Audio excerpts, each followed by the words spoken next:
जो भी बाहर हो अंदर आ जाओ, गेट बंद कर दो, अंदर आए गेट बंद कर लो। पढ़ाई की तरफ आ जाओ ताकि बात ज्यादा जोर से बोलना ना पड़े। लाइट बंद कर दो।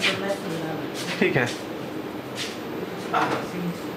पिछले क्लास में हम लोग कंप्रेसर पढ़े थे, है ना, और उसके बाद अब यहाँ सिस्टम को पढ़ना है कंडेंसर एंड इवेपोरेटर। इस लेक्चर में हम लोग कंडेंसर एंड इवेपोरेटर के बारे में पढ़ेंगे।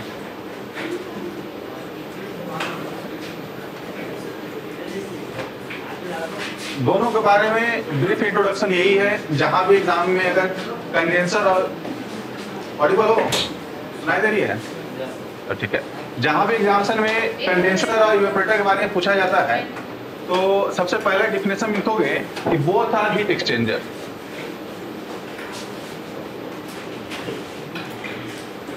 Both are heat exchanger.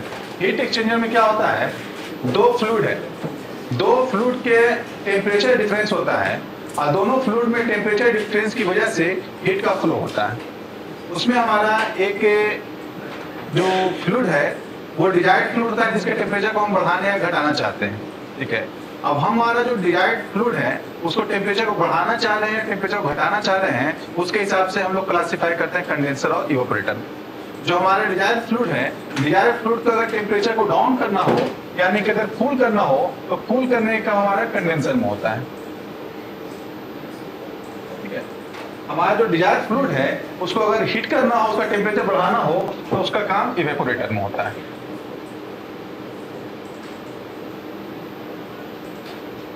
ठीक है, तो कंडेंसर और इवेपोरेटर जो है वो एक तरह का हीट एक्सचेंजर है जिसमें हमारा वर्किंग फ्लूइड के टेम्परेचर को बढ़ाया या घटाया जाता है। ठीक है, इसका अरेंजमेंट हम लोग को पढ़ना है कि किस किस तरह से अरेंजमेंट कर सकते हैं जिसमें वर्किंग फ्लूइड का टेम्परेचर को बढ़ाया जाए, घटाया जाए। इसके डिफरेंट टाइप पढ़ेंगे, इसके पार्ट्स पढ़ेंगे। यही तक हमारा आज का लेक्चर लिमिट रहेगा। ठीक है, कंडेंसर का इस्तेमाल बहुत ही वाइड में इस्तेमाल होगा।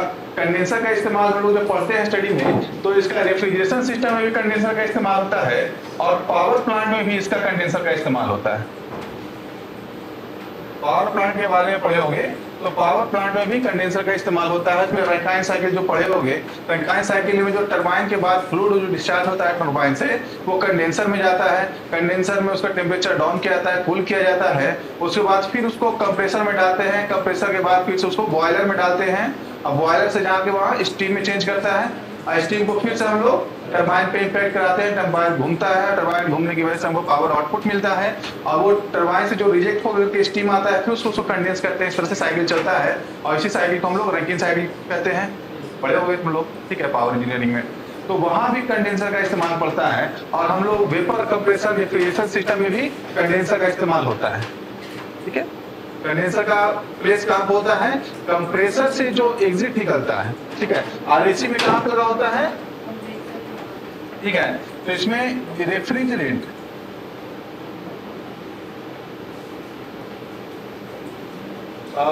कमिंग आउट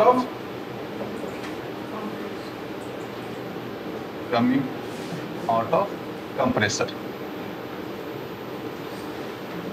कंप्रेसर से जो रेफ्रिजरेंट निकल रहा है वो क्या होता है, दो वजह से हीटिंग होता है उसका। पहला कि वो जो रेफ्रिजरेंट है वो इवेपोरेटर से हो क्या रहा होता है, इवेपोरेटर वो क्या करता है, सराउंडिंग के हीट को एब्जॉर्ब करता है और इवेपोरेटर का टेम्परेचर डाउन करता है। तो सराउंडिंग के टेम्परेचर को हीट लिया, उससे उसका टेम्परेचर बढ़ा, पहला बात। दूसरा, कंप्रेसर में जब कंप्रेशन वर्क उसमें होगा तो कुछ कंप्रेशन वर्क की वजह से उसमें टेम्परेचर इंक्रीज करता है। हालांकि कंप्रेसर में मेनली जो काम होता है वो प्रेशर बढ़ाना काम होता है। ठीक है, आइडियली केस में कंप्रेसर में हीट नहीं किसी तरह से मिलता है, लेकिन प्रैक्टिकल में कुछ ना कुछ उसमें हीट गेन होता है। तो कंडेंसर में रेफ्रिजरेंट जो होता है वो कंप्रेसर से निकल करके कंडेंसर में आता है। पावर प्लांट में क्या है, ये एट आउटलेट ऑफ टरबाइन,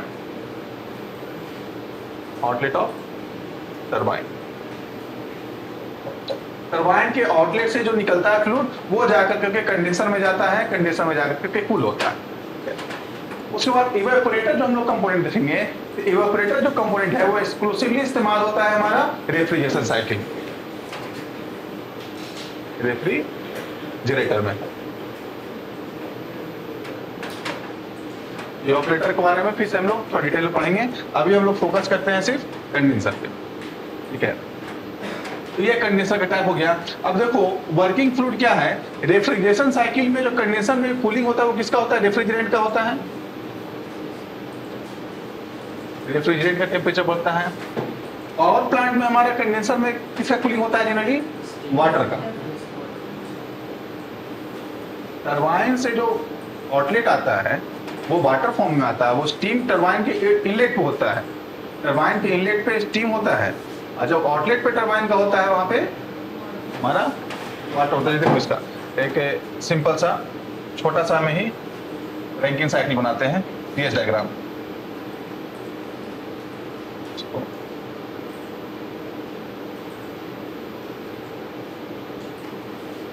पहले यहां से पंप करते हैं इसको, ये 1 हो गया, 2 हो गया, 3 हो गया, अब फिर यहाँ कुछ याद आ रहा है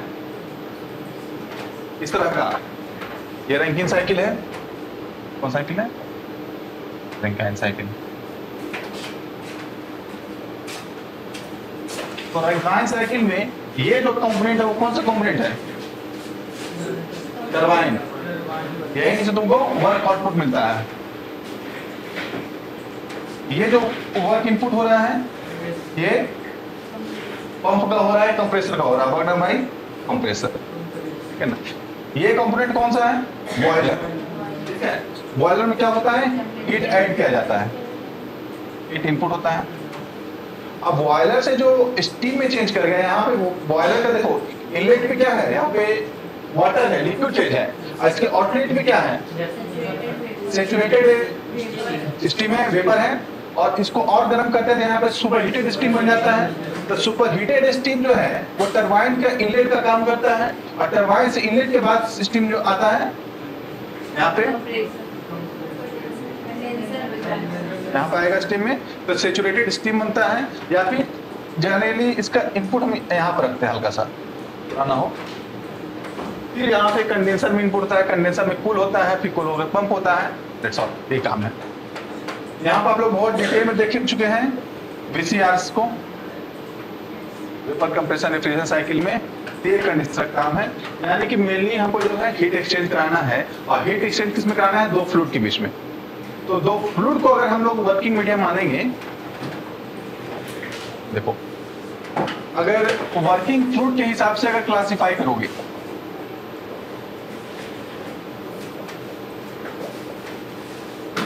वर्किंग फ्लूइड या फिर कह लो कूलिंग फ्लूइड कौन सा है हमारा, जो कूल कर रहा है, कूलिंग एजेंट के टाइप पे। एक तो हमारा जो रेफ्रिजरेंट है, एक हमारा फ्लूइड तो वो हो गया, दूसरा जो उसको ठंडा करने के लिए जो फ्लूइड का इस्तेमाल किए हैं, झुक के जाना गधा। तो जो वर्किंग फ्लूइड का हम लोग इस्तेमाल किए हैं, तो वर्किंग फ्लूइड के हिसाब से हम लोग क्लासिफाई करते हैं। अगर कूल करने के लिए हम लोग एयर का इस्तेमाल करते हैं, तो वहां हमारा एक एयर का इस्तेमाल कर सकते हैं, दूसरा आप लोग वाटर का इस्तेमाल कर सकते हैं। तो जो हम लोग एयर का इस्तेमाल करते हैं उसको हम लोग कहते हैं एयर कूल्ड कंडेंसर।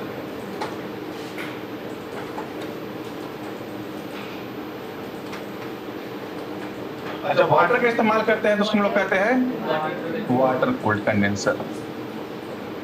और एक और टाइप का होता है जिसमें हम लोग एयर और वाटर दोनों का इस्तेमाल करते हैं, तो बता सकता है उसको क्या कहते हैं,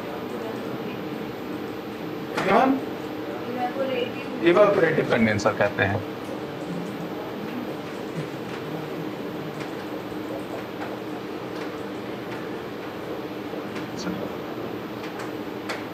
ये 3 तरह का कंडेंसर है। अगर हम लोग वाटर का इस्तेमाल करते हैं तो वाटर कूल्ड, एयर का इस्तेमाल करते हैं तो एयर कूल्ड, और एयर प्लस वाटर दोनों का इस्तेमाल करते हैं तो वो इवेपोरेटिव कंडेंसर हो गया। आप लोगों को सिलेबस में इवेपोरेटिव नहीं पढ़ना, ठीक है, एयर कूल्ड और वाटर कूल्ड ही पढ़ना, ठीक है। लेकिन फिर भी हम लोग इवेपोरेटिव देखेंगे, क्योंकि मेनली जो इस्तेमाल होता है सबसे ज्यादा एफिशिएंट जो है वो हमारा इवेपोरेटिव, ठीक है। ये तो वर्किंग फ्लूइड के हिसाब से कर लीजिए, और एक एक करके देखते हैं इसमें। पहले देखते हैं air cooled.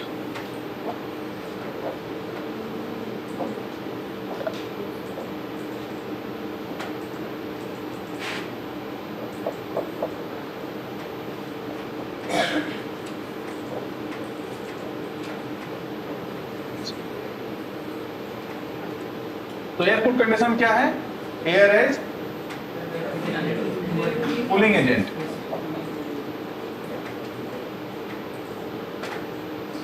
Air cooling agent की तरह काम करता है।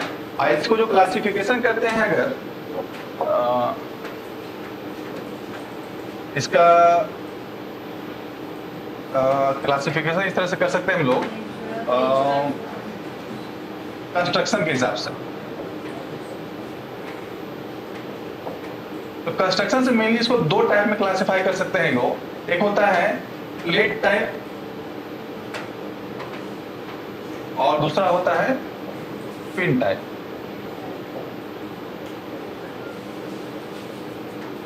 पिन टाइप, ठीक है। तो कंस्ट्रक्शन के हिसाब से एयर कूल्ड कंडेंसर को दो पार्ट में क्लासिफाई कर सकते हैं। एक हो गया हमारा प्लेट टाइप और फिन टाइप। इसको अलग अलग यूं कहते हैं कि जो हमारा रेफ्रिजरेंट है, सबसे पहले रेफ्रिजरेंट को तो हम लोग कॉइल के फॉर्म में उसको रखते हैं। कुछ ये कॉइल है, कॉइल होता है, ट्यूब होता है, ट्यूब के अंदर से रेफ्रिजरेंट फ्लो कर रहा है, ये ट्यूब है।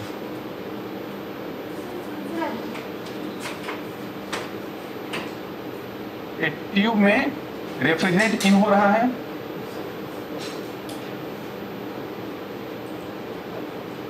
और एक यहां से रेफ्रिजरेंट आउट हो रहा है।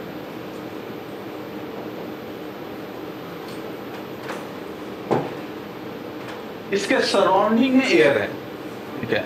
तो वो कंडेंसर जिसके सराउंडिंग में एयर हो, किसी और तरह का वर्किंग फ्लूइड ना हो। और इसमें देखो, तुम लोग हीट ट्रांसफर पढ़े होगे, शायद बेसिक मैकेनिकल इंजीनियरिंग में पढ़ना था हीट ट्रांसफर, ठीक है। हीट ट्रांसफर का मोड तीन तरह का पढ़े होगे, कंडक्शन, कन्वेक्शन और रेडिएशन। कंडक्शन में क्या होता है कि कंडक्शन में जो है पार्टिकल अपने मेन पोजीशन पे बस ऑक्सीलेट करता है और दूसरे को एनर्जी देता हो जाता है, और पार्टिकल का एक्चुअल मूवमेंट नहीं होता है कंडक्शन में। जैसे किसमें होता है कंडक्शन? सॉलिड में होता है। फिर कन्वेक्शन पढ़ोगे, कन्वेक्शन में क्या होता है कि पार्टिकल का एक्चुअल में मूवमेंट होता है, पार्टिकल एक जगह से दूसरे जगह जाता है, ठीक है। और तीसरा रेडिएशन। रेडिएशन में क्या है कि हमको सराउंडिंग मीडियम में पार्टिकल का जरूरत ही नहीं है, ठीक है। अगर पार्टिकल होगा तभी रेडिएशन होगा, पार्टिकल नहीं होगा तभी रेडिएशन होगा, ठीक है। यहाँ पे क्या होता है, यहाँ पे हमारा जो हीट ट्रांसफर होता है, हीट ट्रांसफर होता है कन्वेक्शन के थ्रू। तो कंडेंसर से हीट बाहर निकल रहा है थ्रू कन्वेक्शन। और एक चीज और पढ़े होगे कि हीट ट्रांसफर जो होता है वो Q इक्वल टू होता है UA डेल्टा T। U क्या है? Overall heat transfer coefficient. A क्या है? Surface area. और डेल्टा T क्या है? वो टेम्परेचर डिफरेंस है ना। तो ओवरऑल हीट ट्रांसफर कोफिशिएंट जितना ज्यादा होगा, हीट ट्रांसफर उतना ही ज्यादा होगा, और जितना ज्यादा हीट ट्रांसफर होगा हमारा कंडेंसर उतना ही ज्यादा एफिशिएंट होगा, ठीक है। दूसरा चीज एरिया बढ़ाएंगे, हीट ट्रांसफर का एरिया बढ़ेगा, मतलब कि जितना नंबर ऑफ कॉइल हम बढ़ा लेंगे उसका एरिया उतना ही बड़ा हो जाएगा, और जितना एरिया बड़ा होगा उतना ही ज्यादा हीट ट्रांसफर होगा। तीसरा टेम्परेचर डिफरेंस। टेम्परेचर डिफरेंस बढ़ाएंगे तो हीट ट्रांसफर बढ़ेगा। टेम्परेचर डिफरेंस हमारे कंडेंसर के केस में क्या है? एक कांस्टेंट है, इसको हम चेंज नहीं कर सकते। क्यों चेंज कर सकते हैं? कि जो इवेपोरेटर से रेफ्रिजरेंट निकल करके आया है वो तो कांस्टेंट है, बाहर सराउंडिंग एयर है, एयर का टेम्परेचर कांस्टेंट है, तो हम लोग टेम्परेचर डिफरेंस को चेंज नहीं कर सकते हैं। चेंज किसी को कर सकते हैं? ओवरऑल हीट ट्रांसफर कोफिशिएंट को चेंज कर सकते हैं, और उसके बाद एरिया को चेंज कर सकते हैं, ठीक है। ओवरऑल हीट ट्रांसफर कोफिशिएंट को चेंज तब करेंगे जब इसके मटेरियल को चेंज करेंगे। ओवरऑल हीट ट्रांसफर कोफिशिएंट किस पे डिपेंड करता है? वो मटेरियल पे डिपेंड करता है, के पे डिपेंड करता है, और एरिया पे भी डिपेंड करता है, ठीक है। तो इसका मटेरियल हम लोग जब एक बार चूज कर लिए हैं तो मटेरियल को हम लोग चेंज नहीं कर सकते हैं, ठीक है। जनरली हम लोग उसमें मटेरियल में क्या इस्तेमाल करते हैं? यहाँ देखते हैं इसको, मटेरियल कौन सा इस्तेमाल करते हैं? तो मटेरियल में हम लोग कॉपर का इस्तेमाल करते हैं। कॉपर का कॉइल होता है, कॉपर का और स्टील का इस्तेमाल करते हैं हम लोग। कॉपर का ही ट्रांसफर कोफिशिएंट ज्यादा होता है, इसलिए कॉपर का इस्तेमाल करते हैं। एक लिमिटेशन है, वहां पर हम लोग कॉपर का इस्तेमाल नहीं कर सकते हैं। वो लिमिटेशन ये है कि अमोनिया जो है वो कॉपर से रिएक्शन कर करके कॉपर को क्रोड कर देता है। तो वहां पर रेफ्रिजरेशन सिस्टम जहाँ पे अमोनिया इस्तेमाल हो रहा हो, वहां पर कंडेंसर में हम लोग स्टील का इस्तेमाल करेंगे, वहां पर कॉपर का इस्तेमाल नहीं करेंगे। अमोनिया का इस्तेमाल कहाँ कहाँ होता है? वेपर एब्जॉर्प्शन रेफ्रिजरेशन साइकिल में। वेपर एब्जॉर्प्शन में कंडेंसर लगा होता है, लगा होता है। यस, कितना लोग यस कह रहे हो?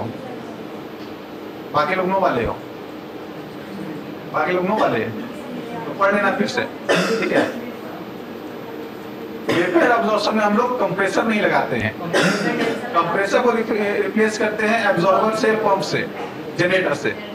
लेकिन उसमें कंडेंसर एज इट इज होता है, इवेपोरेटर एज इट इज होता है, ठीक है। इसलिए रिवीजन क्या करो, इंटरनल हो गया इसका मतलब ये नहीं कि सो जाओ।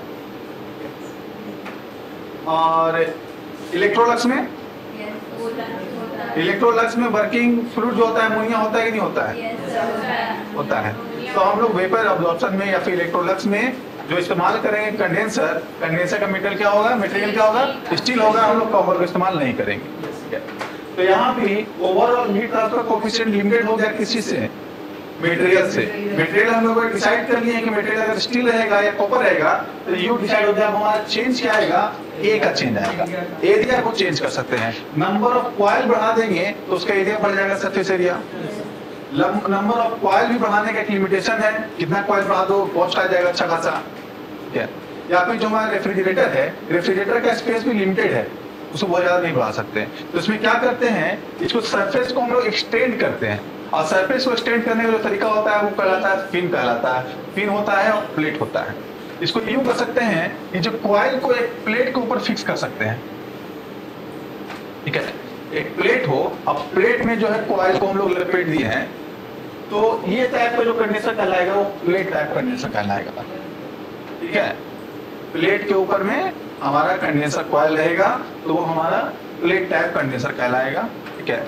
सिंगल प्लेट भी होता है, डबल प्लेट भी होता है। आगे पीछे दोनों तरफ से अगर प्लेट लगा हो तो डबल प्लेट हो जाएगा, ठीक है। फिन टाइप क्या होता है, कितना तुम लोग घर में रेफ्रिजरेशन देखे होगे, वो यूं इस तरह का कॉइल लगा होता है और इसमें जाली जाली देखे होगे पीछे में, बैक साइड में। रेफ्रिजरेटर का अगर बैक साइड खोल झांक करके देखना, वो यूं होगा, एक कॉइल होगा, ट्यूब जा रहा होगा और ट्यूब के चारों तरफ जालीदार लगा होता है। वो क्या करता है, ये जो ट्यूब है, ट्यूब का मेटल है, ट्यूब के मेटल में ये कांटेक्ट में रहता है। ये जो फिन लगा हुआ है मेटल का फिन होता है।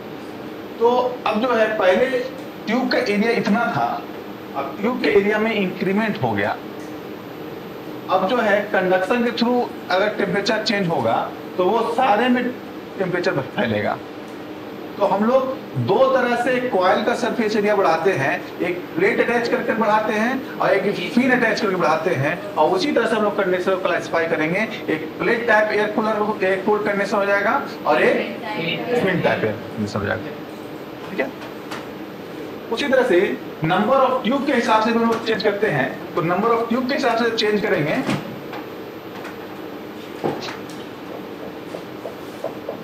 नंबर ऑफ ट्यूब के हिसाब से क्लासिफाई करेंगे। एक होता है सिंगल ट्यूब और दूसरा है multiple tube. Multiple tube condenser, वो कंडेंसर जिसमें सिर्फ एक ट्यूब ही घूम रहा होता है उसको हम लोग कहेंगे सिंगल ट्यूब। और जिसमें मल्टीपल ट्यूब हो, मोर देन टू अगर हो, टू या मोर देन टू हो, उसको हम लोग multiple tube air cooled condenser कहेंगे। एयर कूल्ड का ये टाइप है। फायदा क्या होगा, सिंगल ट्यूब का सरफेस एरिया उस ट्यूब का सरफेस एरिया होगा। अगर दो ट्यूब लगा दे तो मल्टीप्लाई बाई 2 हो जाएगा, तो सरफेस एरिया बढ़ गया। सरफेस एरिया बढ़ गया तो उसमें हीट ट्रांसफर रेट बढ़ गया, और हीट ट्रांसफर रेट बढ़ गया अगर तो कंडेंसर हमारा ज्यादा आउटपुट दे सकता है, ठीक है।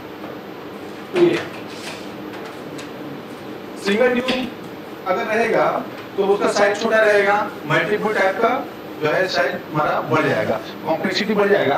तो डोमेस्टिक पर्पस में हम लोग सिंगल यूज करें, डोमेस्टिक में हम लोग सिंगल ट्यूब का इस्तेमाल करते हैं और ज्यादातर मल्टीपल का हमारा कॉमर्शियल में इस्तेमाल होता है, कॉमर्शियल बिल्डिंग्स में, ठीक है। इसका लिमिटेशन ये है कि लगभग 5 टन रेफ्रिजरेंट 5 क्या का मतलब उसका पावर को हम लोग दर्शा रहे हैं, उसका इवोपरेटिव पावर कितना है उस हिसाब से हम लोग दर्शा रहे हैं।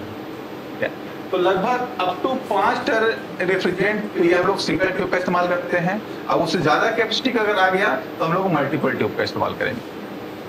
ठीक है, तो ये इस तरह का अरेंजमेंट हो गया। और दूसरा एक और मेथड ऑफ क्लासिफिकेशन कह सकते हैं लोग कि flow of fluid, flow mechanism के हिसाब से, फ्लो मैकेनिज्म के हिसाब से हम लोग 2 पार्ट में क्लासिफाई करते हैं। एक होता है हमारा natural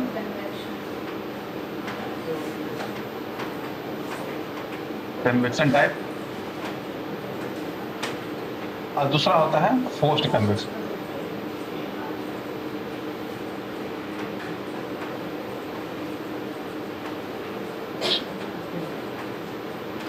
natural convection type condenser और फोर्स्ड टाइप।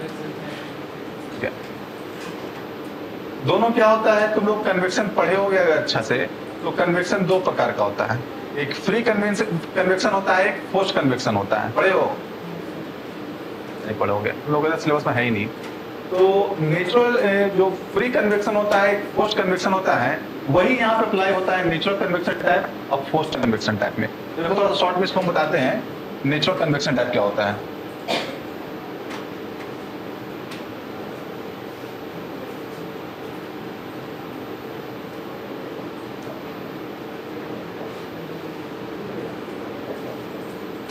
नेचुरल कन्वेक्शन में जो मूवमेंट होता है, एयर का मूवमेंट, कौन सा एयर? जो आउटसाइड एयर है, जो कूल करने का काम कर रहा है। ठीक है, एक 2 फ्लूइड है, एक रेफ्रिजरेंट घूम रहा है ट्यूब के अंदर और एक एयर सराउंडिंग एयर है। तो सराउंडिंग एयर के मूवमेंट के हिसाब से हम लोग 2 तरह से क्लासिफाई करते हैं। एक हो गया नेचुरल, एक फोर्स्ड हो गया। तो एयर का मूवमेंट जो होता है वो थ्रू होता है बायोंसी की वजह से,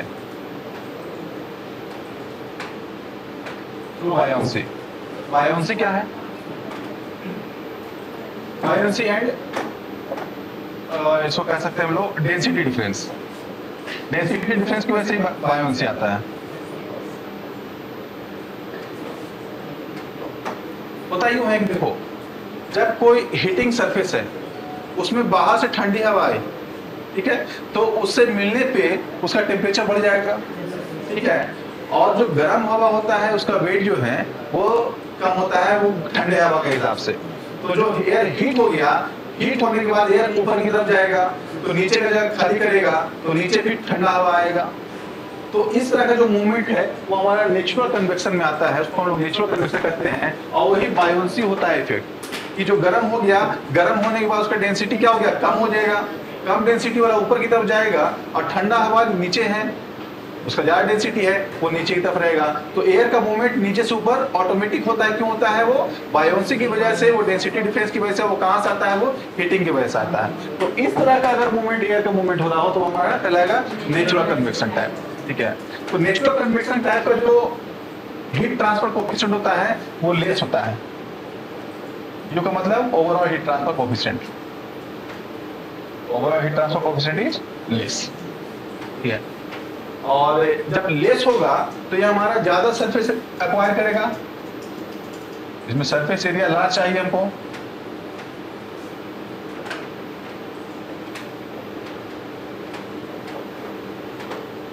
तुम लोग देखो, नॉर्मल लाइफ से रिलेट कर सकते हो। चाय रखी हुई है, वो ठंडा हो रहा है, और एक जगह चाय को फूक रहे हैं, कौन पहले ठंडा होगा? एफिशिएंसी किस में ज्यादा होगा? जो हम फूक रहे हैं वो फोर्स्ड कन्वेक्शन है, और जिसको छोड़ दिए हैं वो हमारा फ्री कन्वेक्शन है। देखते हो उसमें भाप ऊपर की तरफ उड़ता हुआ दिखता है, वो क्यों हो रहा है? वो डेंसिटी डिफरेंस की वजह से होता है, वही बायोंसी इफेक्ट है। तो उसका कूलिंग रेट कम रहेगा, ऐसा कूलिंग रेट ज्यादा रहेगा फोर्स्ड कन्वेक्शन में। ठीक है, ये हमारा नेचुरल कन्वेक्शन टाइप हो गया। और दूसरा देख सकते हैं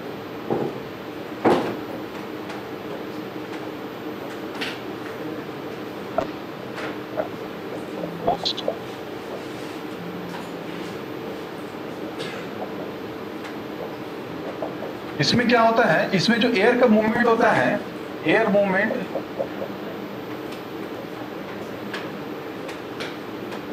इज जनरेटेड थ्रू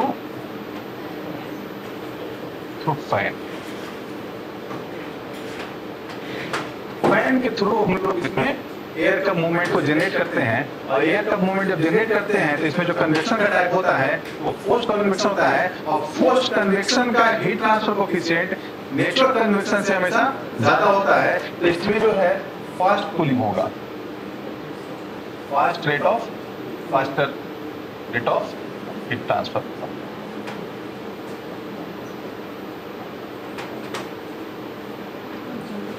जब फास्टर रेट होगा तो इसमें स्मॉल रिक्वायर्ड होगा, smaller unit, smaller size of condenser.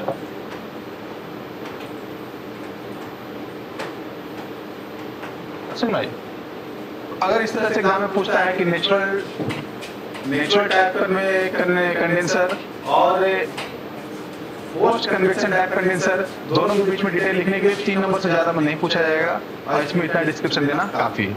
ठीक है, दोनों को प्रोसेस को जानो। प्रोसेस क्या है? तो एक हमारा फ्री है यानी कि नेचुरल कन्वेक्शन है, दूसरा पोस्ट कन्वेक्शन है। जिसमें एयर का मूवमेंट हम लोग फैन के द्वारा करते हैं वो हमारा पोस्ट कन्वेक्शन आ जाएगा, और जिसमें एयर का मूवमेंट नेचुरल तरीके से हो रहा हो यानी कि डेंसिटी डिफरेंस की वजह से हो रहा हो वो हमारा आ जाएगा फ्री कन्वेक्शन। ठीक है, फ्री कन्वेक्शन में हमको बड़े साइज का कंडेंसर चाहिए, पोस्ट कन्वेक्शन टाइप में हमको स्मॉलर साइज का चाहिए। इसमें एफिशिएंसी कम होगा, इसका एफिशिएंसी हमारा ज्यादा होगा। ठीक है,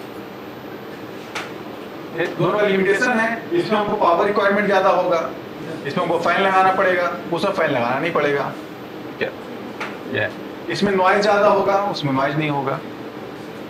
ये एयर कूल्ड कंडेंसर के बारे में हो गया, कितने तरह का एयर कूल्ड कंडेंसर है। और उसके बाद हमको सेकेंड टाइप का देखो, वाटर कूल्ड कंडेंसर को।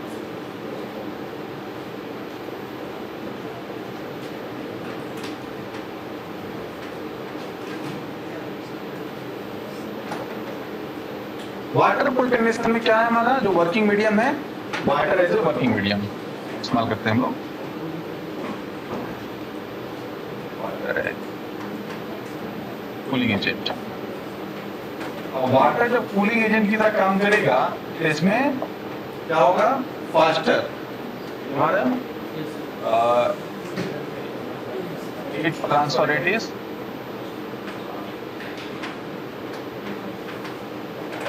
मोर। जो वाटर कूल्ड में हीट ट्रांसफर रेट ज्यादा होता है क्योंकि एयर का हीट ट्रांसफर कोएफिशिएंट कम होता है, वाटर का हीट ट्रांसफर कोएफिशिएंट ज्यादा होता है ड्यू टू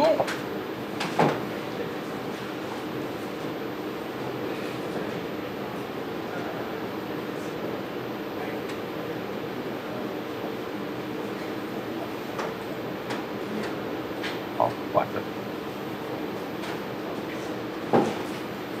वाटर का हीट ट्रांसफर कोएफिशिएंट ज्यादा है, इस वजह से ये ज्यादा ठंडा होगा, और air cooled temperature air cooled condenser धीमा ठंडा होगा।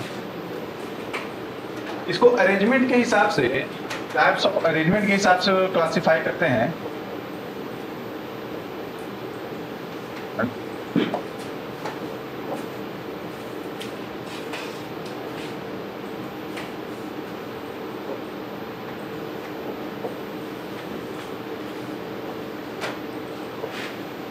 टाइप्स में देखो,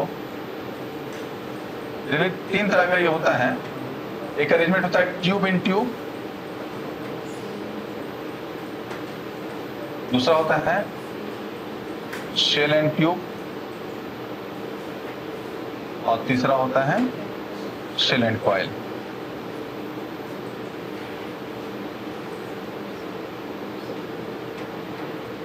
तीन तरह का अरेंजमेंट है। अरेंजमेंट में सब में एक चीज सब में बेसिक होगा कि कहीं पे एक रेफ्रिजरेंट फ्लो कर रहा होगा किसी एरिया से, और उसके बाहर में आउट साइड में वाटर पास कर रहा होगा, या फिर कहीं पे रेफ्रिजरेंट फ्लो कर रहा होगा और उसके अंदर ट्यूब में वाटर फ्लो कर रहा होगा। ठीक है, इसी जैसे तो बॉयलर पड़े होंगे तो बॉयलर दो टाइप को लेते हैं, एक वाटर ट्यूब बॉयलर, एक फायर ट्यूब बॉयलर। ठीक है, तो इसमें भी वही टाइप का अरेंजमेंट है। बॉयलर क्या था, बॉयलर के अंदर हीट एक्सचेंजर है ना, बॉयलर में वही होता है, दो चीज के बीच में हीट एक्सचेंज का प्रोसेस होता है, वही चीज यहाँ पे है।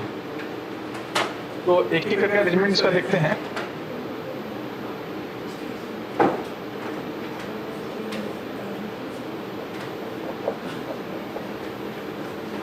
ट्यूब इन ट्यूब टाइप का।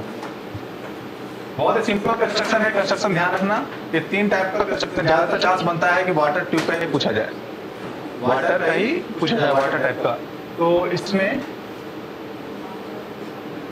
कुछ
ये अरेंजमेंट है इसका।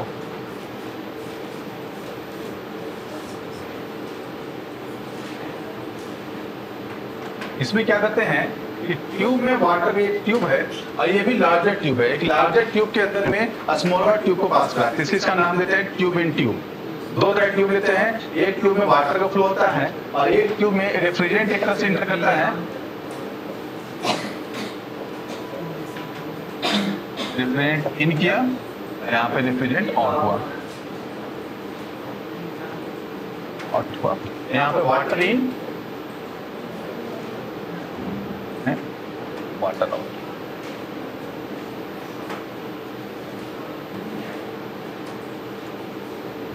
ये इसका फ्लो हो गया वाटर का।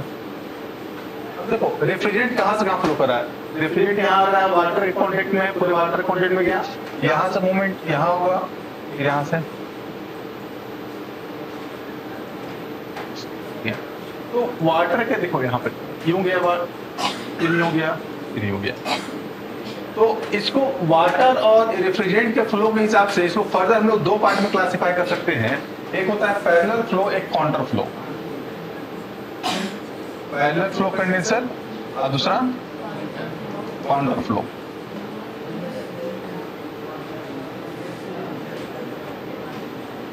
बहुत ही सिंपल दोनों का डिफरेंस है। पैरेलल फ्लो कंडेंसर उसको कहते हैं जिसमें वाटर का मूवमेंट और रेफ्रिजरेंट का मूवमेंट अगर सेम डायरेक्शन में हो तो उसको हम लोग कहेंगे पैरेलल फ्लो, और जिसमें वाटर का फ्लो और रेफ्रिजरेंट का फ्लो अगर अपोजिट डायरेक्शन में हो तो उसको हम लोग काउंटर फ्लो कहेंगे। सिंपल।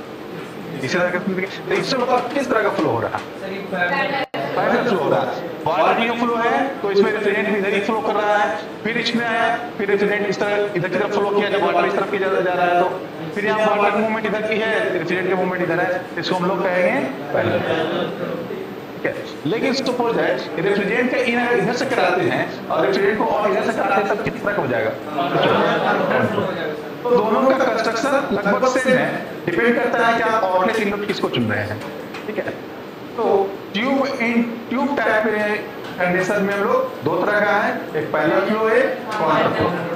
एक ट्यूब के अंदर में दूसरा ट्यूब होता है, एक ट्यूब से हम लोग रेफ्रिजरेंट फ्लो कराते हैं और एक ट्यूब से हम लोग वाटर फ्लो कराते हैं, और फिर दोनों के बीच में सरफेस का जो मटेरियल है कॉन्टैक्ट की वजह से हीट ट्रांसफर होता है, उसकी वजह से हमारा रेफ्रिजरेंट कूल होता है। ये मॉडल है। ये तो दूसरा टाइप को देखो, दूसरा टाइप क्या था,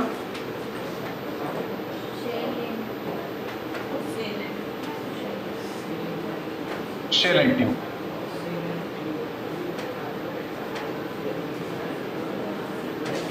शेल एंड ट्यूब में क्या होता है कि एक बड़ा सा शेल है,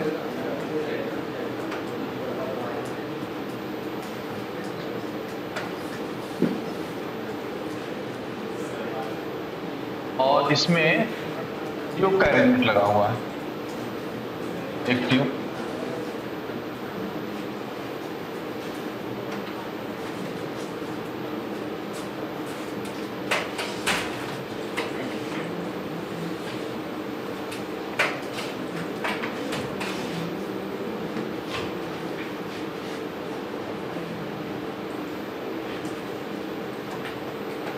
दो तरह का ट्यूब का है, ऊपर में 3 ट्यूब लगाए हुए हैं, 3 ट्यूब लगाए हुए हैं, ज्यादा भी हो सकता है, कम भी हो सकता है, यहाँ पर मैटर नहीं है, वो कंस्ट्रक्शन देखना है।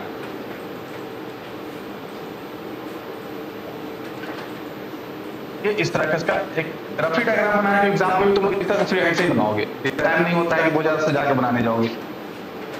एक तरफ से इसमें वाटर को इन कराते हैं, तो किसमें हर एक ट्यूब में वाटर सर्कुलेट होगा, फिर यहाँ पे वाटर आएगा, और ये ट्यूब जो है ये वाटर के आउटलेट का काम करता है।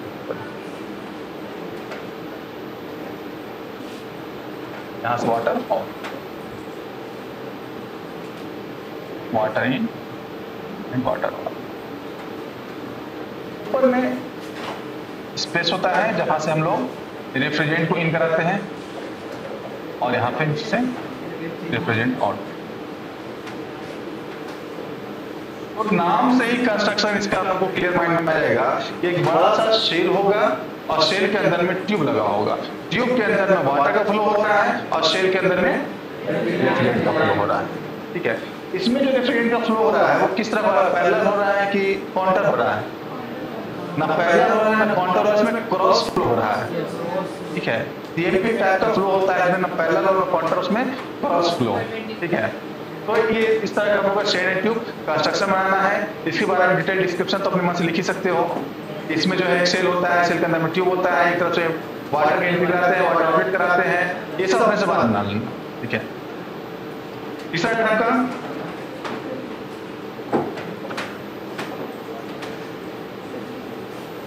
Shell and coil.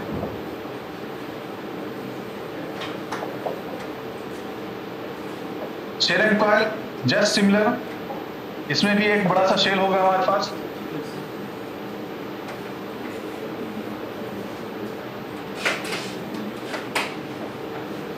शेल के अंदर में कॉइल होगा।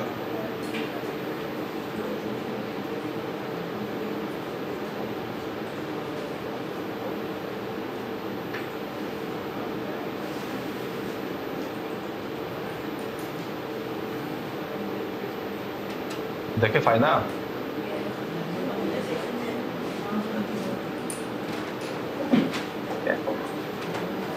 इसमें क्या है, एक शेल है, शेल के अंदर में कॉइल लगा हुआ है। अब कॉइल से हम लोग यहाँ वाटर इन कराते हैं,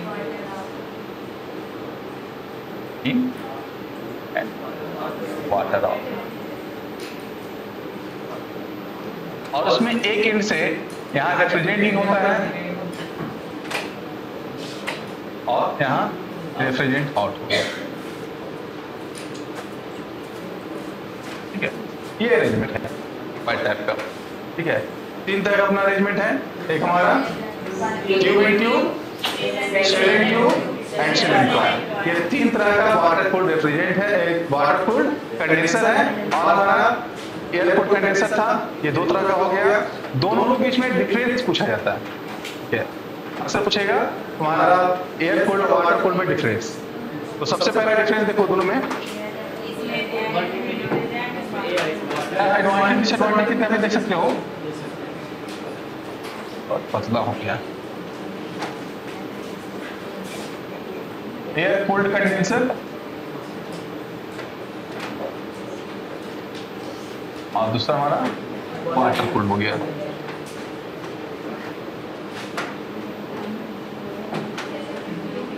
देखो एयर का वेट ज्यादा होता है वाटर का, वाटर को हैंडल करना मुश्किल है कि एयर को हैंडल करना मुश्किल है, वाटर को। इसका जो स्ट्रक्चर होता है इसका सिंपल स्ट्रक्चर होगा, सिंपल स्ट्रक्चर होगा, क्योंकि एयर है तो एयर सरफेस कहीं से भिगाएगा भी नहीं, किसी तरह वेट होने का चक्कर नहीं है, तो इसका इजी मेंटेनेंस होगा।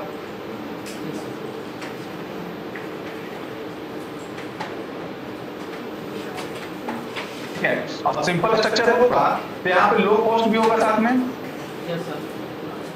देखो उस डिफरेंस तो ऐसा है 4-5 पॉइंट जो नहीं भी टेक्निकल जानते हो तो बोल सकते हो, जानते हो पहले से ही। ठीक है, तो ये सब वो इसी तरह का है, कॉमन सेंस की बात है। सिंपल कंस्ट्रक्शन होगा लो कॉस्ट होगा, लो कॉस्ट होगा, सिंपल कंस्ट्रक्शन होगा तो मेंटेनेंस ही होगा। जो इसका एडवांटेज है डिसएडवांटेज हम लिख सकते हैं। कॉम्प्लेक्स स्ट्रक्चर ये difficult to maintenance, high cost, okay. अब देखो एयर कूल्ड कंडीशन आप एयर है, एयर स्टील के कांटेक्ट में आएगा और वाटर स्टील के कांटेक्ट में आएगा, कोरोजन कौन करेगा? तो हमारा जो एयर कूल्ड कंडेंसर में नो कोरोजन, थोड़ा पढ़ा लिखा आदमी चाहिए इसको पहचानने के लिए, ये डिजाइन डालने के तो वो पढ़ना पड़ेगा कि जो हमारा एयर कूल्ड कंडेंसर है उसमें हमारा नो कोरोजन होगा, वाटर में कोरोजन केस ज्यादा होगा, ठीक है। हाई एफिशिएंसी, सॉरी अब इसका हाँ इसका low heat transfer rate, low heat transfer rate हो जाएगा इसमें। तो अब लो हीट ट्रांसफर रेट रहेगा तो हमको इसको लार्ज स्पेस चाहिए होगा,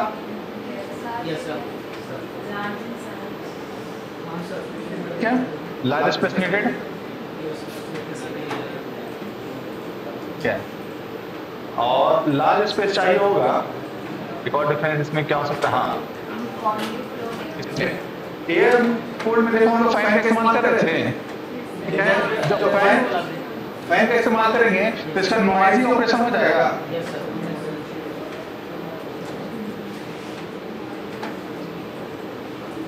जब हमको एयर कूल्ड का पता है तो हमको वाटर कूल्ड का पता हो जाएगा, ठीक है। वाटर का हमारा नॉइजी ऑपरेशन नहीं रहेगा, ठीक है।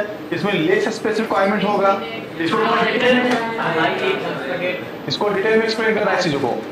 लो हीट ट्रांसफर रेट, ठीक है, ये क्यों होता है? क्योंकि इसका एयर का जो हीट ट्रांसफर कोएफिशिएंट होता है वो लेस होता है वाटर के हिसाब से, ठीक है। नो कोरोजन इंप्लीमेंट में सिंपल स्ट्रक्चर लोगो तुम्हारा 6 नंबर का काम हो गया। तो वाटर कूल्ड एयर कूल्ड में ये डिफरेंस है, याद हो गया होगा, एग्जाम में पूछेंगे लिखोगे नहीं तुम लोग। वेपर एब्जॉर्प्शन एफिशिएंसी साइकिल को तो वेपर कंप्रेशन समझ लेते हो, इतना महान लोग हो, क्या कहा जाए। एक और आता है जो तुम लोग को सिलेबस में नहीं है लेकिन जानो, उसको हम लोग कहते हैं इवेपोरेटिव।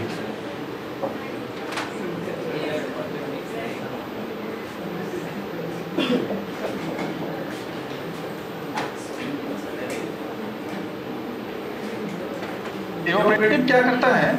ये एयर और वाटर दोनों का इस्तेमाल करता है कूलिंग करने के लिए।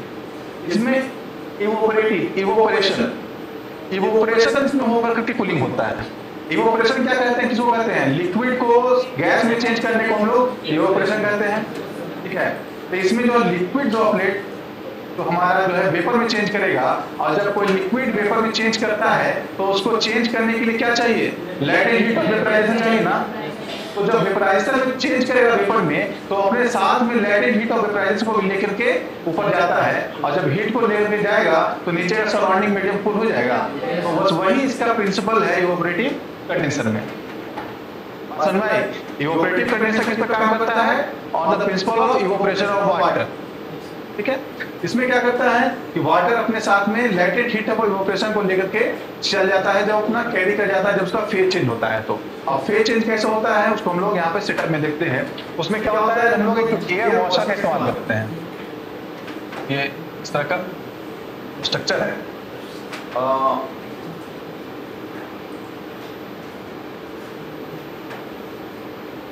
इसमें स्प्रेयर लगा होता है, स्प्रेयर में नोजल लगा हुआ है, और यहाँ नोजल से वाटर नीचे की तरफ में स्प्रे हो रहा है, नीचे में वाटर लेवल मेंटेन है।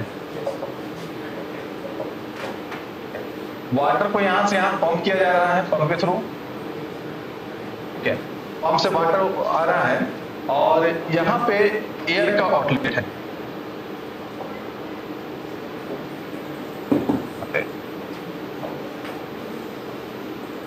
यहाँ पे एयर इन हो रहा है, और यहाँ पे कहीं से हम लोग पंप के थ्रू एयर को आउट करते हैं। तुम लोग कूलिंग टावर पढ़ोगे या पढ़े होगे तो इसी तरह का फिगर बनाया होगा कूलिंग टावर में, पावर प्लांट में पढ़ा गया होगा, है ना।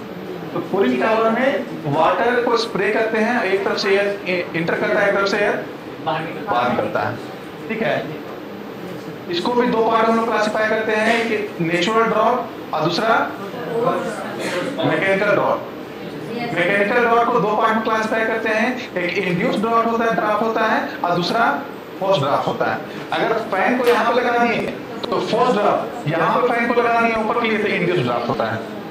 जिसमें फैन का इस्तेमाल करेंगे हम लोग उसको कहते हैं मैकेनिकल ड्राफ्ट, और जिसमें फैन का इस्तेमाल नहीं करते उसको हम लोग नेचुरल ड्राफ्ट कहते हैं। सब पड़े हुए तो ये जो इस्तेमाल होता है जेरेनियम को रेफ्रिजरेशन साइकिल में इस्तेमाल नहीं होता है, ये इस्तेमाल होता है कंडेंसर का इस्तेमाल हमारा पावर प्लांट में इस्तेमाल होता है। रैंकिन साइकिल में इसका इस्तेमाल होता है कंडेंसर का, इवेपोरेटिव कंडेंसर का। इसमें क्या कर सकते हैं, यहाँ पे कूलिंग कॉइल लगा सकते हैं। थोड़ा सा बढ़ा देते हैं,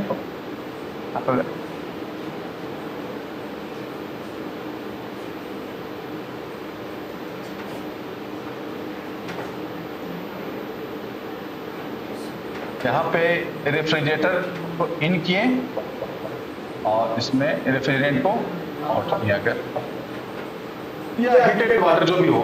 अब देखो यहाँ से एयर जा रहा है, पानी पड़ रहा है इस पे, है ना। तो जो ट्यूब के आउटर सरफेस पे पानी का क्लियर होगा, कुछ जम जाएगा। ट्यूब के ऊपर से पानी गिर रहा है तो ट्यूब के ऊपर पानी भिगाया हुआ रहेगा ना, ठीक है।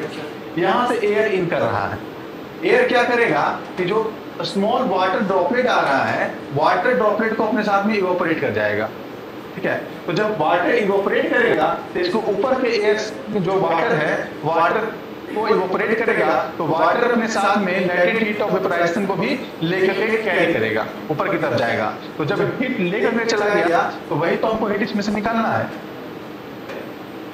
तो इसका फायदा क्या है, इसमें हमको सबसे ज्यादा जो है हीट ट्रांसफर कोफिशिएंट जो है बहुत लार्ज होता है। Heat transfer rate is large. हम लोग कॉमर्शियल पर्पस में बड़ा जब यहाँ पे इंडस्ट्रियल पर्पस में हम लोग इवेपोरेटिव कूलिंग का ही इस्तेमाल करते हैं, ठीक है। सबका अपना अपना लिमिटेशन है। इसमें एयर और वाटर दोनों का इस्तेमाल करते हैं। एक किस प्रिंसिपल पे है, यही प्रिंसिपल पे है कि वाटर जब अपने साथ इवेपोरेट होता है तो अपने साथ लेटेंट हीट ऑफ इवेपोरेशन को भी लेकर के जाता है और उसकी वजह से कूलिंग इफेक्ट हम लोग को देखने को मिलता है। ये हमारा कंडेंसर का हो गया। यही टाइप का तुम लोग कंडेंसर पढ़ना है, ये वर्किंग है कंडेंसर का पढ़ना। अब थोड़ा सा देखो इसमें इवेपोरेटर को साथ में रिलेट कर देंगे तो वो भी हो जाएगा। इवेपोरेटर तुम्हारा किसी तरह से वाटर बेस्ड इवेपोरेटर नहीं होगा। इवेपोरेटर देखो क्या है, अच्छा उसको डिटेल में देख लेते हैं।